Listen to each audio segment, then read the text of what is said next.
إذاعة شباب ورياضة من القاهرة تقدم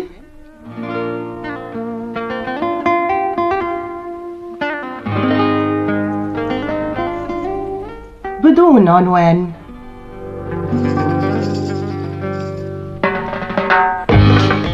هنا الثورة، هنا الطفرة، هنا الإبداع. يلا يا شباب، يلا يلا يلا يلا يا شباب مصر، العلم مش بس في الجامعة، العلم بقى مكانه وزمانه في إيدك يا شباب. لا نغني يا شباب، يلا يلا فرصة أمل، فرصة عمل، فرصة لتحرير العقول. نغني يا شباب، يلا نسعد بلقائكم من الهندسة الإذاعية حنان عبد النبي ومحدثتكم إيمان رمضان. يلا يا شباب، يلا يلا يلا أهلا بكم أعزائي المستمعين. ضيفي في هذا اللقاء الأستاذ أحمد حبيب، الخبير الدولي في تطوير الأعمال، المدرب الدولي في تكنولوجيا الإعلام الإلكتروني، ومؤسس أكاديمية العالم العربي لمحو أمية التقنية والإعلام. وبرحب بحضرتك في البداية. اهلا بيكي يا استاذه ايمان، وشكرا ليكي على هذه الدعوه وهذه الاستضافه. لو عرفنا مستمعينا اللي سامعينا دلوقتي فكرة أكاديمية العالم العربي تبلورت ازاي؟ تمام، بسم الله الرحمن الرحيم. رب اشرح لي صدري ويسر لي امري واحلل عقدة من لساني يفقهوا قولي. بالنسبه لاكاديميه العالم العربي، خليني اقول لحضرتك ان بعد ثوره 25 يناير في صوتين، في صوت العقل وفي صوت الخناقه. صوت الخناقه عمال يزداد كل يوم وعمال يكبر كل يوم، وعمال الاعلام الغير امين، وحطي تحت كلمة غير أمين دي 7000 خط، يسلط الضوء على الخناقات الخناقات الخناقات الخناقات الخناقات، مع إن في طابور طويل أطول من طابور الخناقات وأفضل وأعظم اسمه طابور البنى. ما بيروحش الإعلامي على طابور البنى يقول تعالى نعمل سبوت، تعالى نعمل فوكس. وأنا عايز أشهد شهادة حق. إذاعة حضرتك شباب الرياضة وإذاعة صوت العرب والبرنامج العام وكتير من الإذاعات الرسمية اللي موجودة بدأت تنال جزء كبير من العمق وتنال جزء كبير من الإيجابية، وأنا بحييهم على هذا الكلام. فبعد 25 يناير وبعد الحالة العامة من التفكير خارج الصندوق، قررنا إن إحنا ما نقفش في طابور الخناقات، نقف في طابور البنى. والشيخ الشعراوي بيقول كلام جميل جدا في الثائر الحق، قال الثائر الحق هو الذي يثور ليهدم الفساد ثم يهدأ ليبني الأمجاد. فإحنا كفاية زعيق وكفاية مطالب فئوية وكفاية احتجاجات وكفاية اعتصامات، ومن فضلك علي خبرتك وعلي المهارات اللي عندك وفيد المجتمع. كفاية انك تبص لنفسك وبس، خد بيد الآخرين. فاللي حصل ان احنا بعد الثورة قلنا طب عايزين نعمل حاجة، فقعدنا نفكر ونشتغل مع بعض مشاريع عادية. مرة نعمل سيمينار في مكتبة اسكندرية، مرة نعمل دورة هنا، مرة نعمل هنا. من حوالي 7 أسابيع فقط قلنا طيب ما نبدأ نتواصل مع العالم الخارجي، نقول له إن المصريين شباب مصر بيفكروا بطريقة إيجابية، بيفكروا بشكل بناء، وإن يا عالم يا عربي يا سوريا يا تونس يا الإمارات يا الخليج يا كل البلدان، يمن بحرين الكويت إلى آخره، جزائر تحديدا برضو تواصلنا معهم بشكل كبير. بنقول لهم خدوا بالكم مش صورة مصر الصورة اللي انتوا شايفينها هي صورة سلبية وصورة خناقات. احنا شباب قادر ان هو يقدم خدمة غير عادية، خدمة نوعية للعالمين في كل زمان ومكان بمهارات حقيقية وليست مهارات مزيفة. فقررنا ان احنا نعمل ايه في البداية، ودي نشأة الأكاديمية. من اين جاءت الفكرة ومن اين نبت الموضوع؟ فقلنا احنا هنبدأ بنفسنا. وانا قلت لنفسي الكلمة دي بوضوح، ابدأ بنفسك. انا عملت مطور للاعلام المرئي في كليه الاعلام جامعه الشارقه فتره 3 سنوات، وفي الفتره دي صورت حوالي 125 محاضره فيديو بعلم فيهم حوالي 8 سوفت وير، بعلم فيهم حاجات لها علاقه بالاعلام عبر الديزاين. كم هائل. كان كبير. فقلت هبدا انقله للناس، وبالفعل دونت المحاضرات دي وحطيتها على الانترنت، وبدات اعمل دوره عن بعد. عملت اعلان، بدأ الناس تشترك من كل الدول، حوالي 24 دولة انضموا لينا. ونظام الدورة كالآتي، ان انا فور فري بديهم 3 دروس، يحملوا الفيديو، يتابعوا الدروس كلها عملية، مفيش كلام نظري، كله تطبيقي، وقدامهم البرنامج يشاهد الشرح ويطبق، يشاهد الشرح ويطبق، يعمل لي أعمال فنية يبعتها لي أرد له بالنقد الفني. فأستاذة إيمان استقبلنا في أول أسبوعين بعد مرور 4 دروس، يعني حوالي 1.5 ساعة تدريبية، الدرس حوالي 20 دقيقة 25 دقيقة، استقبلنا حوالي 300 استمارة اشتراك من حوالي 23-24 دولة، استقبلنا حوالي 300 عمل فني غاية في الروعة. فقلنا بما ان موضوع العلم، وحطينا شرط زكاة العلم، فبما ان الشرط والعلم اللي هو زكاة العلم نافع وجيد وينفع وهو وقدرنا والناس تجاوبت، طب ما نبدأ نخليها أكاديمية. وكل السلبيات اللي احنا كشباب شايفينها في وزارة من الوزارات او في هيئة من الهيئات، طب انت الايجابي يا استاذ ايمان نوعين، في ايجابي يقول الخطأ انت خطأ جميل بس مش عايزين الايجابي ده دلوقتي، في ايجابي تاني اللي هو ايه، يروح يصلح على طول. احنا مش ما ينقدش روح صلح. ولو انت مش قادر انك تصلح من فضلك انشغل بنفسك وتأهيل نفسك، فذلك اولى من انك تقول غلط غلط غلط غلط غلط. فقلنا خلاص هنعمل أكاديمية، وقعدنا نعمل كده سيشنز حوالي 200 واحد من الناس الفعالين قوي، منهم دكاترة ومنهم عميد كلية الإعلام سابقا ومنهم ناس خلايجة ومنهم ناس من تونس، وبدأنا نعمل كوادر تجتمع وتحط أفكار وآراء، وعملنا ما يسمى بالثينك تانك اللي هو كده مصنع الأفكار، وعملنا تحليل لهذه الأفكار وخرجنا في النهاية بفكرة الأكاديمية. وهي كل ده خلال شهور، عايز اقول لحضرتك بالظبط 6 اسابيع بالظبط. 6 اسابيع بالظبط. فخرجنا بتصور نهائي وفكرة شاملة للأكاديمية في صورتها النهائية، وهي الآتي: احنا هنعمل أكاديمية لها 3 مستويات. المستوى الأول أكاديمية عملنا فوتنج على الاسم، فاخترنا اسم أكاديمية العالم العربي لمحو أمية التقنية والإعلام. هذه الأكاديمية غير متخصصة، هي أكاديمية لها طابع عربي، لها طابع كبير. ايه الطابع العربي ده؟ مشروع قومي يسهم في العالم العربي لتحقيق هدفين. الهدف الأول هو المساهمة الجادة والفعالة في القضاء على البطالة من خلال دورات تطبيقية عملية في مواد متخصصة ونادرة، ونقدم هذه الدورات للناس فور فري، فلا مجانيا 100%، فلا عائق مادي ولا عائق ذهني ولا عائق اجتماعي، نذلل كل العوائق ونؤهل الناس نفسيا واجتماعيا وعلميا والى اخره. والهدف الثاني هي المساهمة الفعالة في محو أمية التقنية ومحو أمية الإعلام بنوعيه، الإعلام الكلاسيكي والإعلام الإلكتروني. اللي عاش حبك يا علي كل جيل من بعد جيل، اللي عودتينا دايما نلغي كلمة مستحيل. اللي عاش حبك يا علي كل جيل من بعد جيل، اللي عودتينا دايما نلغي كلمة مستحيل.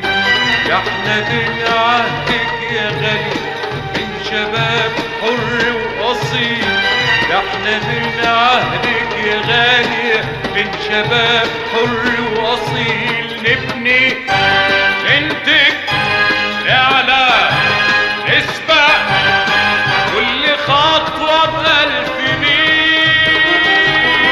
ياللي عاش حبك يا علم، ياللي عاش حبك يا علم، ياللي عاش حبك يا علم كل جيل من بعد جيل، ياللي عودتينا دايما نلغي كلمة مستحيل.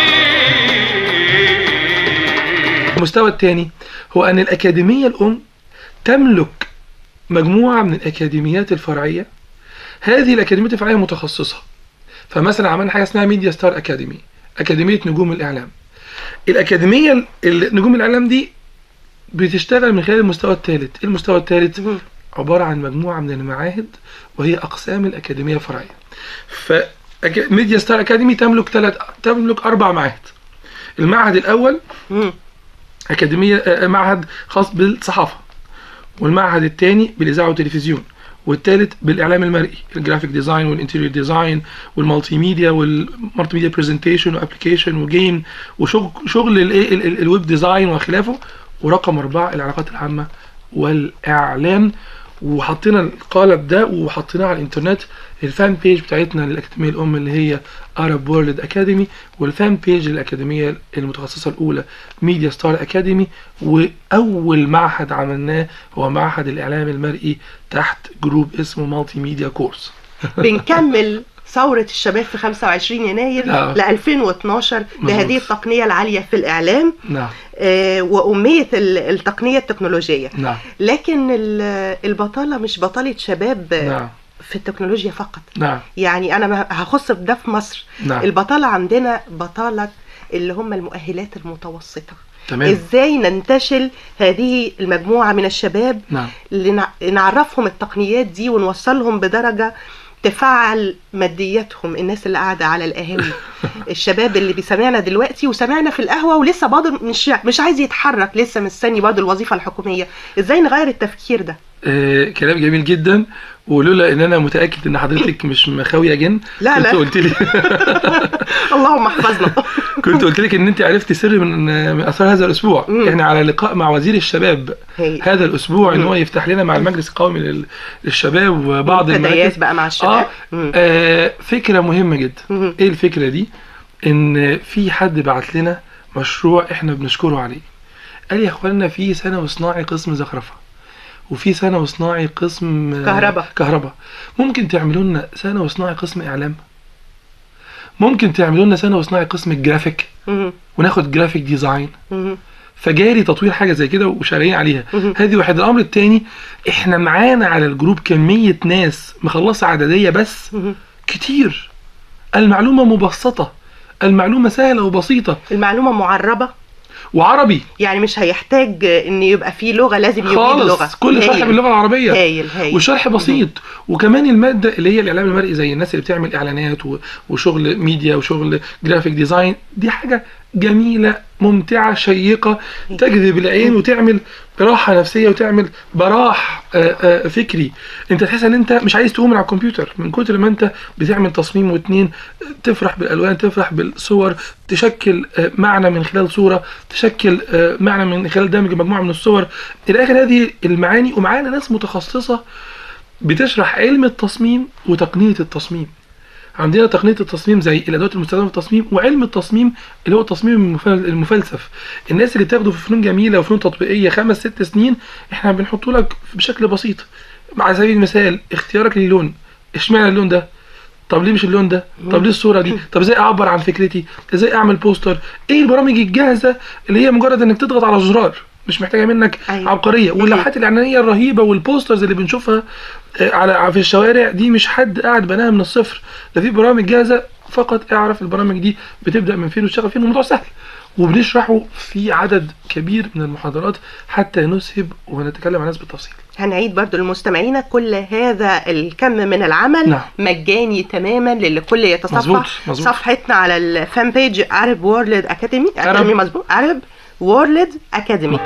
يلا يلا يلا يلا يا شباب، يلا يلا يلا نغني يا شباب، يلا يلا يلا يلا يا شباب، يلا يلا يلا نغني يا شباب. النقطة الثانية، حضرتك قلت ابتديتوا في 25 يناير 2011. 25 يناير 2011 بعد الثورة. ونازلين 25 يناير 2012 بشعار جديد بقى، ألا وهو ثورة بنى الأمجاد. احنا عايزين نعمل ثورة ضد الجهل. هنعلم الناس، مش هنزعق، مش هنقول مين يجي رئيس جمهورية ومين يمسك رئاسة الوزراء، مش موضوعنا.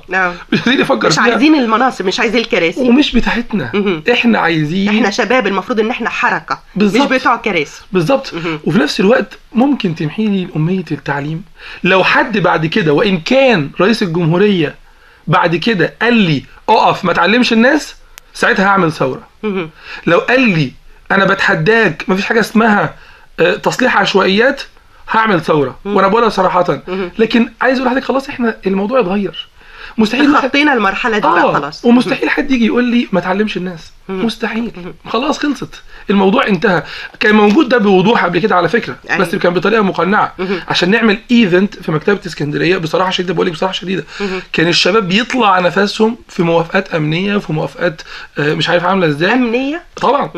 إلاخ طبعا هي بتبقى بشكل اداري، لكن هو في النهايه لا، ما يتجمعش الناس. حضرتك انا عامل محاضره في مكتبه اسكندريه من فتره، اليوتيوب تشوف المنظر اكثر من 9000 الحضور، وكنا بنتكلم عن معنى مهم جدا اللي هو انت ما اسمكش مصري، انت اسمك مصر. ازاي تخرج للعالمين تقول لهم انا مصري انا. وعلى فكره احنا معانا يعني معانا في الاكاديميه مسيحيين ومسلمين شغالين على قلب رجل واحد، وانا اعي ما اقول، الدين لله والوطن للجميع، والافضل يتقدم بغض النظر عن لونه ودينه وجنسه. احنا عايزين دولة مدنية، ننسى التمييز شوية، ننسى التمييز. أيوه. دي الحاجة التانية، مين قال اصلا ان في شغل او فتنة مفتعلة بيننا وبين المسيحيين؟ انا صديق عمري اسمه نتيم، متربيين مع بعض حتى هذه اللحظة، هو في كارير مختلف تماما عن الكارير بتاعي، تمام، ولكن حتى هذه اللحظة احنا لا ننسى ان احنا على تواصل مع بعض. مدير المنسق وادمن عندي في الأكاديمية مينا ومريم وبنوب وطاقم كامل، لا يوجد اصلا اي حرج بيننا وبينهم، واحنا مش هنسمح لحد ان هو يفرق بيننا حتى في الفتره القادمه ان شاء الله بمشيئه الله. اعضاء الاكاديميه وفريق العمل عددهم قد ايه؟ احنا عملنا، لو الناس كتبت على الانترنت اكبر اكاديميه على اليوتيوب تحديدا، اكبر اكاديميه لمحو اميه التقنيه والاعلام، هيجي قدامهم اول نتيجه فيديو. انا التقيت باول 40 مؤسس معايا، عشان اكون دقيق في الكلام، هم اول 40 مؤسس توفر فيه شرطين. الشرط الاولاني داخل مصر، الشرط الثاني قدر يتواصل معانا لايف، لان في ناس من محافظات بعيده جدا. الشرط الثالث لا خالص، بدون واسطه.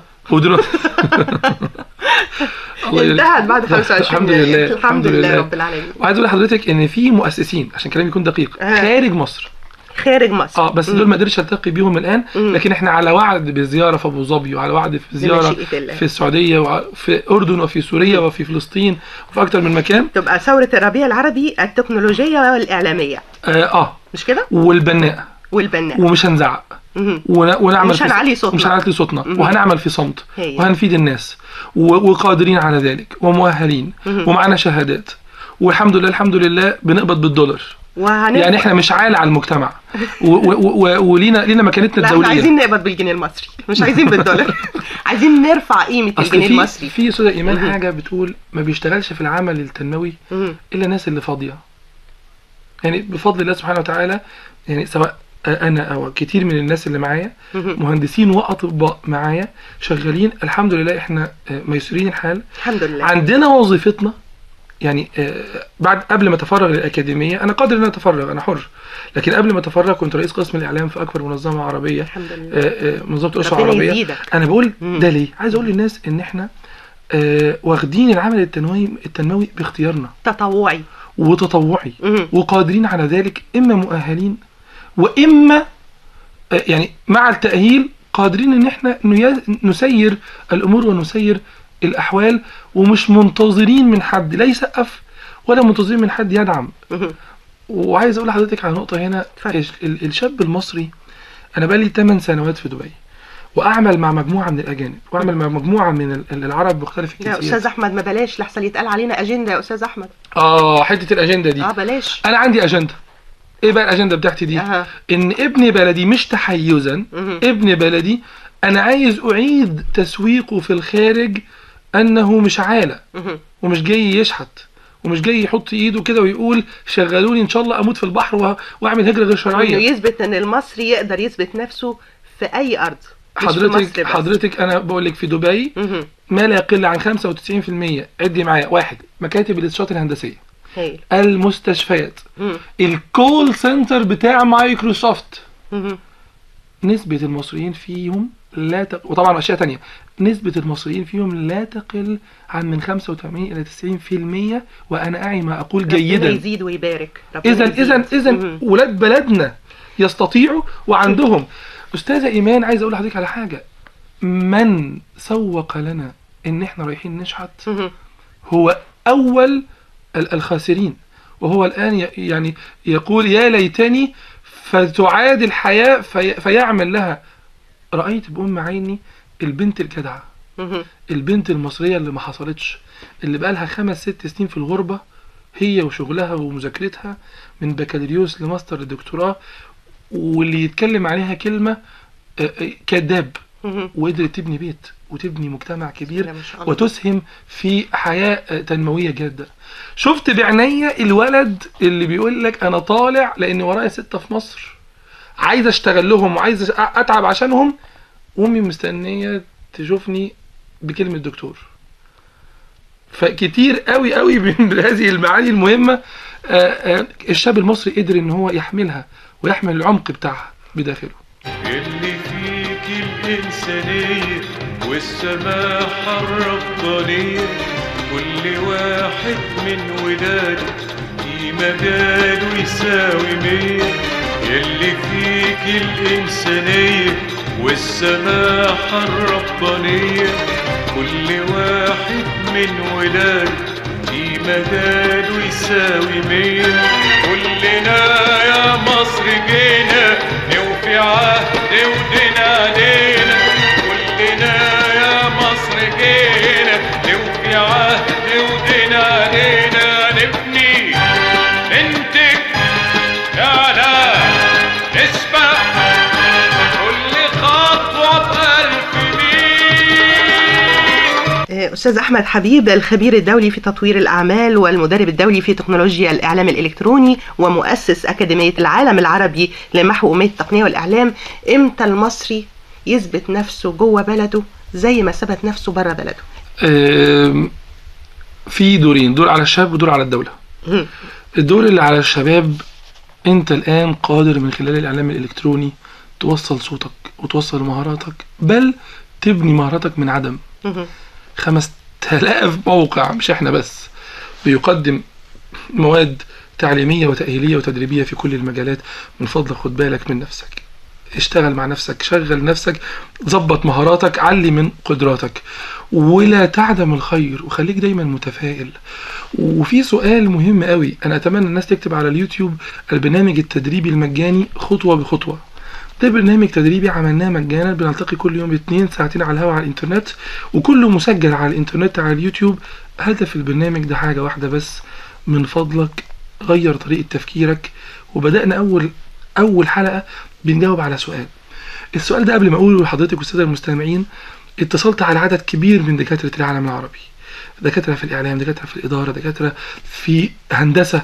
قلت لهم هو في الدنيا أصعب من السؤال ده؟ قالوا لي ده أصعب سؤال في الدنيا. اللي هو أنت عايش ليه؟ وبعدين واحد تاني قال لي أفضل إجابة إنك تجيب على السؤال ده من خلال 4 دوائر. الدائرة الأولانية، أنت رؤيتك إيه في الحياة؟ الدائرة التانية، أنت رسالتك إيه في الحياة؟ الدائرة التالتة، أنت أهدافك إيه في الحياة؟ الدائرة الرابعة، أدواتك إيه في الحياة؟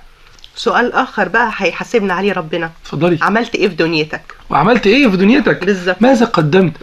أنت عال على المجتمع، ولا أنت بتدي الشمس زي ما الشمس بتديك، وبتدي البحر زي ما البحر بيديك؟ كلام حضرتك ذكرني بقصة لطفل في اليابان. قصة جميلة جدا، الله عليك. القصة بتقول طفل قاعد جنب والده فاتح خريطة العالم، وبعدين عايز حاجة من أبوه، فعمال يزهق فيه، بابا بابا بابا بابا بابا.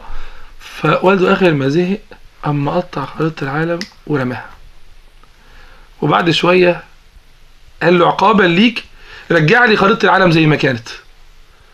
طب دي بقت 50 حتة، وده طفل صغير. 3 دقايق الطفل جاب الخريطة تابيكالي زي ما كانت بالظبط. فقال له انت ازاي عملتها كده؟ قال له وانت بتشوف خريطة العالم من الناحية التانية كان في وش بني آدم. رتب الوش. فلما لقيت وش البني آدم عينين ومراخير وودان، رتبت وش البني آدم فتظبط العالم. الوجه انقلب خريطة. الإنسان يستطيع أن يضيف للعالم شيئا. حضرتك خلينا نأكد على أكثر من معنى. رقم 1، أيها الشاب أنت تستطيع. في آية أو في 3 آيات بالظبط بنقراهم كل يوم جمعة، كل يوم جمعة، وكأن المعنى يا إخواننا يفهموا. القصة المشهورة اللي هي قصة ذي القرنين. ذي القرنين سورة الكهف. سورة الكهف. ذي القرنين هم قالوا له إيه؟ هل نجعل لك خرجا على أن تجعل بيننا وبينهم سدا؟ نديك فلوس؟ قال لهم الفلوس مش كل حاجة، ما مكن فيه ربي خير وطلب فأعينوني. الله عليك. فاداهم 3 حاجات، طلب منهم 3 حاجات، ال3 ما فيهمش فلوس. الأولانية أعينوني، حماس. الثانية آتوني، أيدي عاملة. الثالثة زبر الحديد، موارد معدنية. بالحماس والأيدي العاملة والموارد تقدر تبني نهضة كاملة. انت مش محتاج فلوس. أيها الشاب ابدأ. مستمعينا، في نهاية لقائي بشكر الأستاذ أحمد حبيب، الخبير الدولي في تطوير الأعمال والمدرب الدولي في تكنولوجيا الإعلام الإلكتروني ومؤسس أكاديمية العالم العربي لمحو أمية التقنية والإعلام. وإن شاء الله لقاءات متجددة على أثير الشباب والرياضة عشان جذب أكبر عدد ممكن من المستمعين الشباب. لكن عايزة حضرتك قبل ما ننهي تفكرنا مرة تانية بالفان بيج لأكاديمية الإعلام العربي. نعم، هو الناس تكتب على اليوتيوب تحديدا، ممكن توصل للفيديوهات مباشرة، تكتب أكبر أكاديمية لمحو أمية التقنية والإعلام، أو تكتب على اليوتيوب أحمد حبيب، هيدخلوا عندي على القناة وفيها كل المحاضرات، أو يكتب على اليوتيوب عطاء العلم. الفان بيج بتاعتنا على الفيسبوك اسمها Arab World Academy، دي الأكاديمية الأم. والأكاديمية الثانية اللي هي أكاديمية الإعلام اسمها ميديا ستار أكاديمي، من غير مسافات، من غير نقط، من غير أي حاجة.